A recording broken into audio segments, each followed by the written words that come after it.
একটি পাহাড়, একটি ছোট্ট গুহা, চারিদিকে নিস্তব্ধতা। রাতের অন্ধকার একা বসে আছেন এমন একজন মানুষ, যিনি তখনও নবী নন। তিনি জানতেন না কয়েক মুহূর্ত পর তার উপর নাজিল হতে যাচ্ছে এমন একটি বাণী, যা পৃথিবীর ইতিহাস চিরদিনের জন্য বদলে দেবে। সেই রাতেই শুরু হবে কুরআনের অবতরণ, শুরু হবে ইসলামের ইতিহাস। আজ আমরা চলেছি মক্কার জাবালে আন নূরের সেই হেরা গুহায়, যেখানে প্রথম ওহী নাজিল হয়েছিল। কিন্তু শুধু ইতিহাস নয়, আমরা জানব সেই রাতের প্রতিটি ধাপ কুরআন ও সহিহ হাদিসের আলোকে। ইয়াল্লাহ, অলমোস্ট উঠে গেছি। মক্কার উত্তর পূর্বে অবস্থিত জাবাল আন নূর পাহাড়ের চূড়ায় একটি ছোট্ট গুহা। এটাই সেই হেরা গুহা। সহিহ হাদিসে এসেছে, রাসূল সাল্লাল্লাহু আলাইহি ওয়াসাল্লাম সেখানে গিয়ে তাহান্নুত করতেন, অর্থাৎ নির্জনে আল্লাহর ইবাদত, ধ্যান ও গভীর চিন্তায় সময় কাটাতেন। তিনি সেখানে কয়েকদিন পর্যন্ত অবস্থান করতেন। বাড়ি থেকে খাদ্য নিয়ে যেতেন, খাবার শেষ হলে আবার ফিরে এসে নতুন খাবার নিয়ে যেতেন। আসসালামু আলাইকুম, আশা করছি সবাই অনেক ভালো আছেন।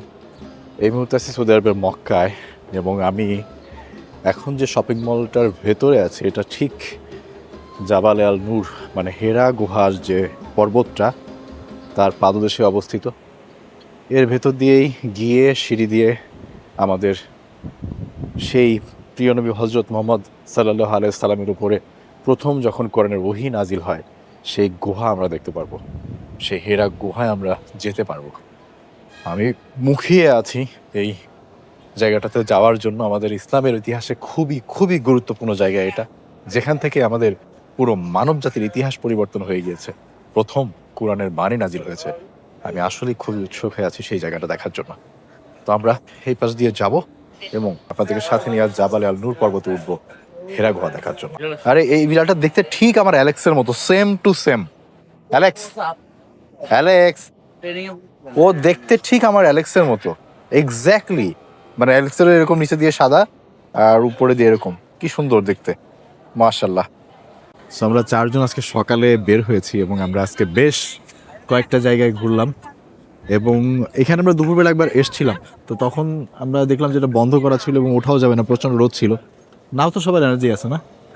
এখন মোটামুটি সবার এনার্জি লেভেল অনেক ভালো, চেহারাও ফ্রেশ হয়ে গেছে সবার। সো আমরা এখন আবার আল্লাহর রহমতে এটা চেষ্টা নিব হেরা ক্যাবে ওঠার জন্য। আমাদের হেরা গুহায় যাতে আমরা চারজন সুস্থভাবে উঠতে পারি এই মানসিক প্রস্তুতি আছে।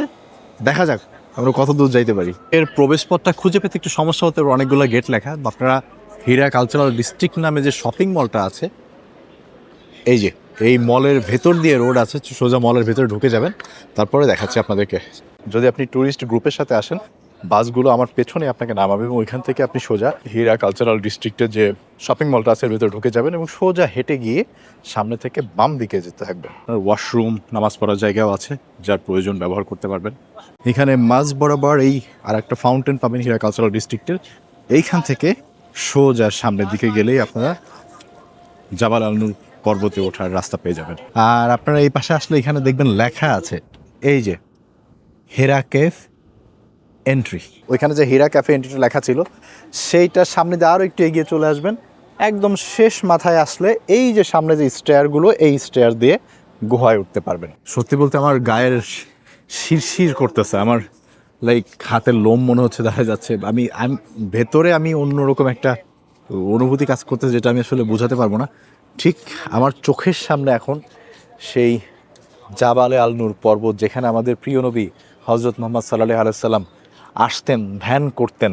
আরবের যখন অন্ধকার সময় ছিল, যেখানে সুদ, ঘুষ, খুন, মূর্তি পূজার মতো বিভিন্ন অপকর্ম চালু ছিল, সমাজ ধ্বংসের দিকে ছিল আরবের, তখন আমাদের প্রিয় নবী হজরত মুহাম্মদ সাল্লাল্লাহু আলাইহি সাল্লাম এই জাবালে আল নূর পর্বতের হেরা গুহায় কয়েকদিনের জন্য খাবার দাবার নিয়ে চলে যেতেন। সেই গুহায় বসে আল্লাহর নামে ধ্যান করতেন, ইবাদত করতেন।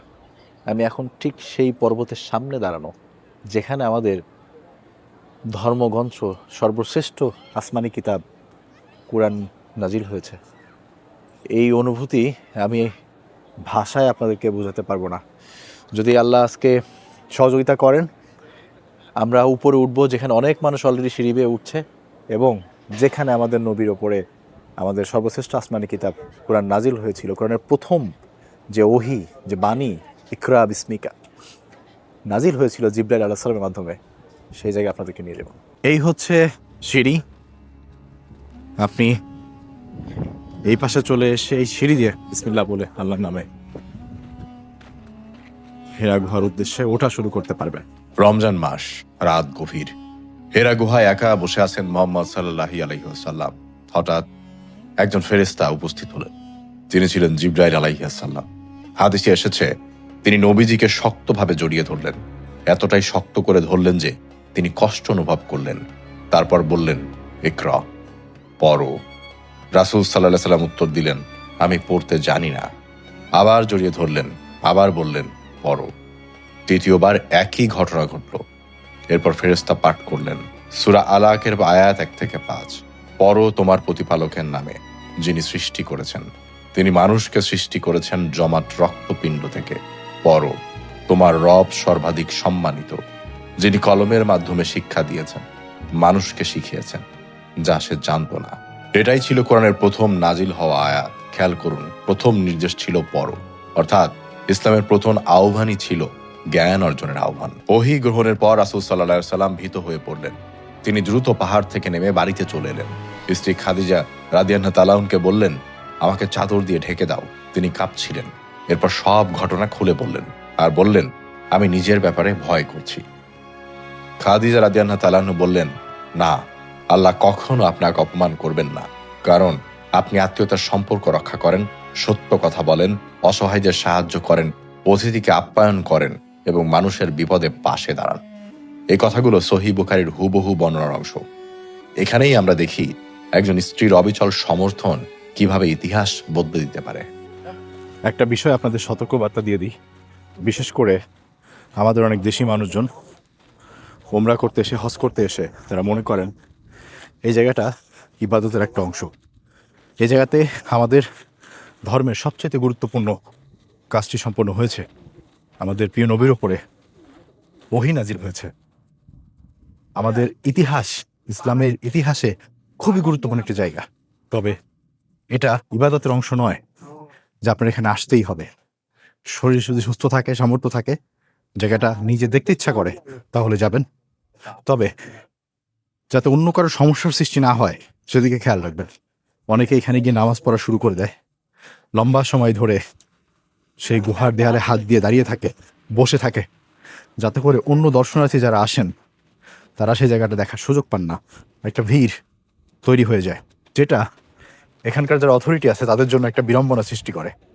এবং এই কাজগুলোর মতো কারণেই বিভিন্ন জায়গায় সিকিউরিটির এখন বাংলাদেশি মানুষজন দেখলে একটু বেশি স্ট্রিক্ট হয়ে যান। আমরা এসব ব্যাপারে সতর্ক থাকবো।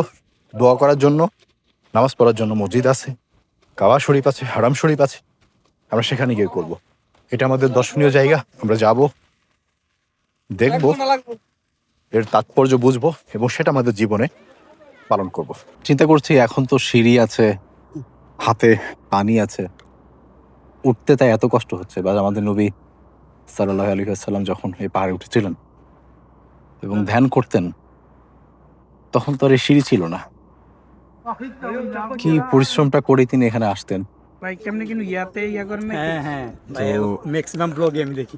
আমি উঠছিলাম হেরা গুহার উদ্দেশ্যে। প্রতিমধ্যে আমাদের দুই বাংলাদেশি ভাষার দেখা ভাই থাকে তায়েপে, আর ভাই হচ্ছে ঢাকা উত্তরা 10 ঢাকা উত্তরাতেই থাকে এবং ওমরার জন্য আসছেন। সোমবার জন্য আসছে। এখন ভাইয়ারাও উপরে যাচ্ছে। তায়েপে গেছিলাম, তো সেই ঘটনা ওনাদের সাথে শেয়ার করতেছিলাম। তো ভাই আমাকে বলতেছিল যে হ্যাঁ এরকম হচ্ছে। আসলে কি খুলবে এবছরে এরকম কিছু মনে হয়? এমনি মনে করেন এখন যে বুড়ির বাড়ি বা আলীর মসজিদ মানে নতুন করে এক জায়গা আরেকখানে করতে আছে, ওইটার কাজ শেষ হইলে পরে খুলে দেবে। আর আপাতত পুরাতন জায়গায় আবার তো ইয়ে তো মানে বন্ধ আর কি, এখন পুলিশের গাড়ি ওইখানে থাকে। এই পাহাড় যদি মনে করেন ওইখান থেকে একটা নিচে ইট পড়ে, পড়ছিল, তাহলে একটা ইট অবস্থা কি? পড়ছিল। এই নিয়মের বহির্ভূত কাজগুলো না করলে না করলে সমস্যা ভালো কম হবে। হয়। এই যে কি সুন্দর দিয়ে দিছে, এগুলা দিয়ে যান, আস্তে আস্তে যান। হ্যাঁ, এগুলা সারা যদি ওই দিক দিয়ে যান, ওই দিক দিয়ে তো মরার রিক্স থাকে না? আরেকজনের একটা আঘাত পাথর পেতে পড়লে পারে, আরেকজনের আঘাত লাগতে পারে। তারপরে তাইবে যে হালিমার বাড়ি, ওইটা তো অনেক দূরে, ওইখান থেকে তাইব থেকে 70-80 কিলোমিটার দূর। হ্যাঁ, ওইখানে আগে আমরা যে সময় ছিলাম, 10-15 বছর আগে, ওই সময় যে ঘরগুলা ছিল না, অনেক সুন্দর ছিল ঘরগুলা। এগুলা জেসিবি দিয়ে এই দেশের সরকারের সব মানে ব্লক করে দিছে। এখন মনে করেন ওইখানে আর ইয়া করে নাই, এখন যায় লোকে যায় দেখে আসে। আচ্ছা। এরকমই বড় পাহাড়ের নিচেই থাকতে হবে। মানে নবীজির দুধ মা যিনি ছিলেন। হালিম তো উঠতে উঠতে কিন্তু এই যে লেবু পানির ব্যবস্থা আছে, যে ভাই লেবু পানি নিল এখান থেকে। বেশি টায়ার্ড লাগলে কারো, তুমি আগে খাও না, আশফাকের বেশি টায়ার্ড লাগতেছে। চলেন আমরা একটু লেবু পানি খাই, তারপর আবার উঠি। বিসমিল্লাহ। খেতে কিন্তু ভালো, মানে হালকা লেবু দেয়, বাট আর না ভাই, বেশি পানি খেলে আর উঠতে পারবো না। খাদিজা রাদিয়াল্লাহু তাআলা আনহু নবীজিকে নিয়ে গেলেন তার চাচাতো ভাই ওয়ারাকার কাছে। তিনি পূর্ববর্তী আসমানি কিতাব সম্পর্কে জ্ঞানী ছিলেন। সব শুনে তিনি বললেন, এ সেই একই ফেরেশতা যিনি মুসা আলাইহিস সালামের কাছেও এসেছিলেন। তিনি আরও বলেছিলেন, আপনার জাতি আপনাকে বের করে দেবে। রাসূল সাল্লাল্লাহু আলাইহি ওয়াসাল্লাম অবাক হয়ে জিজ্ঞেস করলেন, আমার নিজের জাতি আমাকে বের করবে? ওয়ারাকা বললেন, যেই এমন বার্তা নিয়ে এসেছে তারই বিরোধিতা করা হয়েছে। প্রথম ওহীর পর কিছু সময় ওহী বন্ধ ছিল, এ সময়কে বলা হয় ফাতরাতুল ওহী। এরপর আবার ওহী নাজিল হয়। এবার সূরা মুদ্দাসসিরের শুরু, হে চাদর আবৃত, ওঠো এবং সতর্ক করো। এর মাধ্যমে শুরু হয় প্রকাশ্য দাওয়াতের প্রস্তুতি। সামনে একটা যে মাইক লাগানো একটা বুথ, এখানে একটু আগে আমি শুনছিলাম উর্দুতে বলছিল যে এখানে গিয়ে নামাজ আদায় করার জন্য না, জায়গাটাতে যেন তাড়াতাড়ি মানুষ দেখে আবার নিচে নেমে গিয়ে কাবা শরীফের ভেতর গিয়ে নামাজ আদায় করে, কারণ এইখানে সব জায়গায় নফল নামাজ একই, এখানে পড়ে ভিড় বাড়ানোর কিছু নাই। নফল নামাজ এই পাহাড়ের উপর পড়লে যে বেশি সওয়াব হবে ব্যাপারটা এমন না। তো ওই কাজ করা থেকে সবাই বলছে বিরত থাকার জন্য। তবে মাগরিবের আজান দিয়ে দিয়েছে, মাগরিবের ফরজ নামাজটা আমরা হয়তো পাহাড়ের উপরেই পড়তে হবে, কারণ নিচে নামতে নামতে মাগরিবের ওয়াক্ত থাকবে না।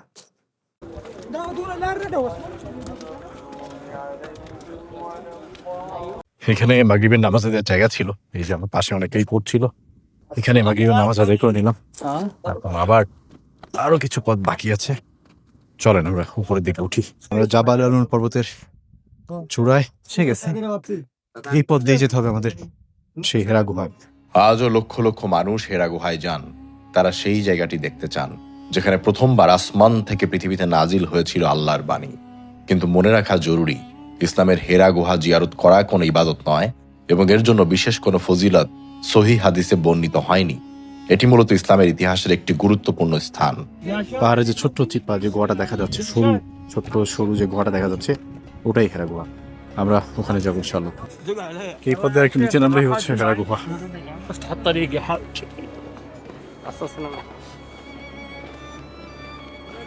রাস্তাটা তো বেশ খারাপভাবে নেমে গেছে। সরু রাস্তার ভেতরে আমি এখন প্রবেশ করছি, এটাই আমাদের সেই ঐতিহাসিক হেরা গুহা। চলেন আমরা ভেতরে যাই। প্রচন্ড সরু একটা রাস্তা। আমাদের প্রিয় নবী এই গুহার মধ্যেই কিন্তু আল্লাহর নামে ইবাদত করতেন, ধ্যান করতেন। এখানে একটা বিড়ালের বাচ্চা এসছে এবং এই গুহার মধ্যে সর্বপ্রথম আমাদের কোরআনের ওহী নাযিল হয়।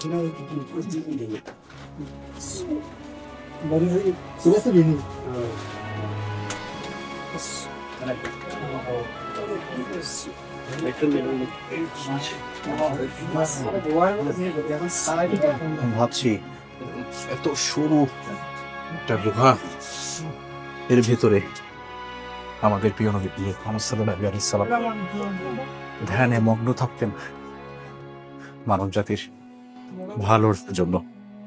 এবং এখানেই সর্বপ্রথম জিবরাইল আলাইহিস সালাম আসেন এবং কোরআনের ওহী নাযিল হয়।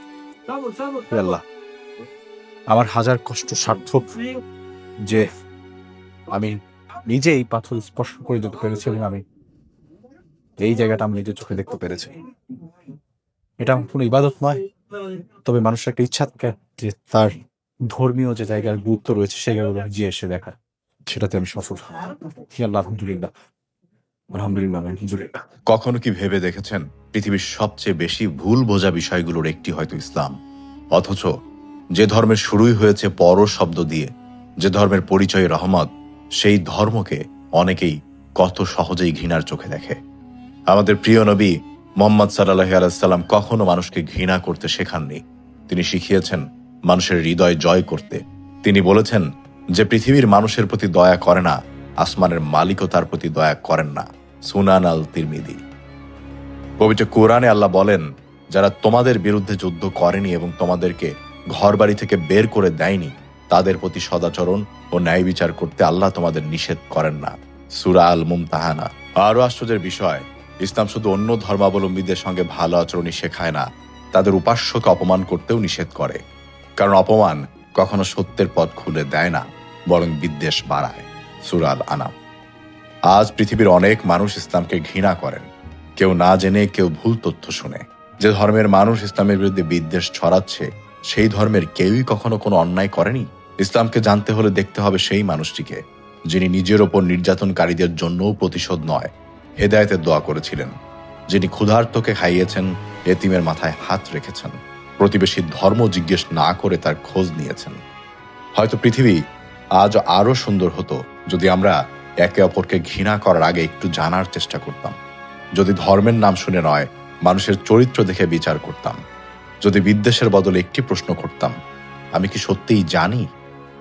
মনে রাখবেন, ঘৃণা কোনো হৃদয় বদলাতে পারে না, পারে শুধু ভালোবাসা। তর্ক কোনো আত্মাকে শান্তি দেয় না, দেয় শুধু সত্য, দয়া আর সুন্দর ব্যবহার আর সত্য জানার আগ্রহ। হয়তো আপনি মুসলিম নন, হয়তো আপনি মুসলিম, কিন্তু আমরা সবাই মানুষ। আরেকজন মানুষের চোখের পানি, কষ্ট আর হাসির ভাষা সব ধর্মের ঊর্ধ্বে একই। আসুন আমরা এমন পৃথিবী গড়ি যেখানে পরিচয় নয়, মানবিকতা হবে মানুষের আসল পরিচয়। কারণ সত্যিকারের ঈমান কখনো ঘৃণা দিয়ে নয়, ভালোবাসা দিয়েই মানুষের হৃদয়ে পৌঁছায়। দুজন বাংলাদেশি ভাই ছিল, ওনাদেরকে আমি হারিয়ে ফেলেছি, বিদায়ও বলতে পারিনি। ভাই যদি ভিডিওটা দেখেন, সরি আপনাদেরকে বলে আসতে পারিনি, ভিড়ের ভিতরে আসলে হারিয়ে ফেলেছি। মানুষ জীবনে অনেক জায়গায় ঘুরে, অনেক দেশেই ঘুরে, আমারও ইচ্ছা পুরো দুনিয়া দেখার। অনেক জায়গায় গিয়েছি, কিন্তু একজন মুসলিম হিসেবে আমার অস্তিত্ব যেখান থেকে শুরু, যেখান থেকে ইসলামের শুরু, এই জায়গাগুলো দেখার আকাঙ্ক্ষা প্রত্যেকটা মানুষের ভেতরে সবসময় থাকে। যদি আপনার মনে নাও আসে, সুপ্তভাবে আছে। এই জায়গাগুলোতে আসলে মানুষ আবেগপ্রবণ হয়ে যায়। কেন? যখন পাহাড় বেয়ে উঠছিলাম, কষ্টের কারণে, পরিশ্রমের কারণে কিছু মনেই হয়নি, কিন্তু যখন এই পাহাড়ের উপরে দাঁড়িয়েছি, গুহার সামনে গিয়েছি, যখন মনে পড়েছে আমাদের প্রিয় নবী হযরত মুহাম্মদ সাল্লাল্লাহু আলাইহি ওয়াসাল্লাম এই গুহাতে ধ্যান করেছেন, আমাদের পবিত্র কুরআন এখানে প্রথম নাজিল হয়েছে, সেই আবেগের অনুভূতি আমি আমার ভাষা দিয়ে আপনাদের পর্যন্ত পৌঁছাতে পারবো না। জীবনের অন্যতম একটা সফলতা আমি মনে করি যে আমি বেশ কয়েকবার সৌদি আরব এসেছি, আমাদের ধর্মীয় গুরুত্বপূর্ণ স্থানগুলো দেখেছি, কাবা শরীফ নিজে হাতে স্পর্শ করেছি, আমাদের নবী যে সমস্ত জায়গায় চলেছেন, গিয়েছেন, ধর্মের কথা বলেছেন, সেই জায়গাগুলো নিচ্ছকে অবলোকন করেছি। পিছনেই আমাদের পবিত্র মক্কা নগরী দেখা যাচ্ছে, আর জাবালে আল নূর পর্বতের উপরে আমি সন্ধ্যার সময় বসে আছি। এর থেকে সৌভাগ্যের বিষয় আমার জীবনে হয়তো আর খুব কম সংখ্যকই আছে। আমার সাথে এই তিনজন যে পাহাড়ে উঠছে, আগে একজন আসছে, আর বাকি দুইজন এত পরিশ্রম হয়েছে ওদের, বাট স্টিল একটু পরপর ওঠার পরে বিশ্রাম নিয়ে নিয়ে মানে ওই যে নিচে থেকে নিয়ত করে আসছে যে না আমি উঠবই। শেষ পর্যন্ত কিন্তু আমরা সবাই এখানে উঠেছি, আর ইনশাল্লাহ একটু পরে নামা শুরু করবো। কেমন ছিল অভিজ্ঞতা? খুবই ভালো, আলহামদুলিল্লাহ। ভালো ছিল। আমি এদের প্রতি কৃতজ্ঞ, কারণ বেসিক্যালি আমার জন্য এরা আজ বের হয়েছে। আমার ইচ্ছা ছিল যে আমি এই জায়গাগুলো দেখব, তো আমি তাদেরকে বলার পর তারা সবাই আমার সাথে এগ্রি করে যে না ঠিক আছে আমরাও যাব। ওরা না আসলে হয়তো আমার আশা হইতো না, তার জন্য আমি ওদের প্রতি অনেক কৃতজ্ঞ।